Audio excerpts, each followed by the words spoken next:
In 37 countries around the world, voting is mandatory.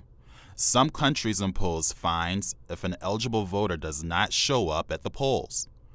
Would mandatory voting work in the United States? On this week's edition of The Professors, mandatory voting, what kind of difference does it make on a democracy? If a U.S. citizen doesn't want to vote, I feel that he or she shouldn't have to vote. I think it's up to the citizen if he or she wants to vote. I feel it would probably be better because then everyone gets to say in it and they can't complain when something that they don't like doesn't happen because they voted, so they had a say in it. It's only been done at the state level, and it goes back to colonial law in the state of, I believe, Georgia. Bill Settles is a professor of humanities at Truman College, one of the city colleges of Chicago. He doesn't believe mandatory voting is politically feasible in this country. Settles says everybody at both ends of the political spectrum talks about getting more people out to vote. But listen to Paul Weyrich, considered the father of the conservative movement, speaking to a group of Christian conservatives in 1980. Now, many of our Christians have what I call the goo-goo syndrome, good government. They want everybody to vote. I don't want everybody to vote.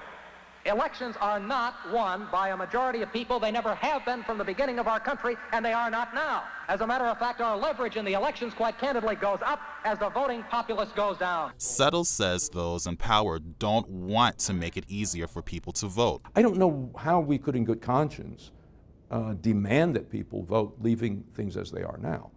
And I don't think anybody has a political motive to make changes. The system is working for the politicians. Settles says it's a delusion to think you have a democracy just because everyone is voting. They had votes in the Soviet Union, Everybody voted. In fact, they had something pretty close to mandatory voting. There's also the issue of enforcement.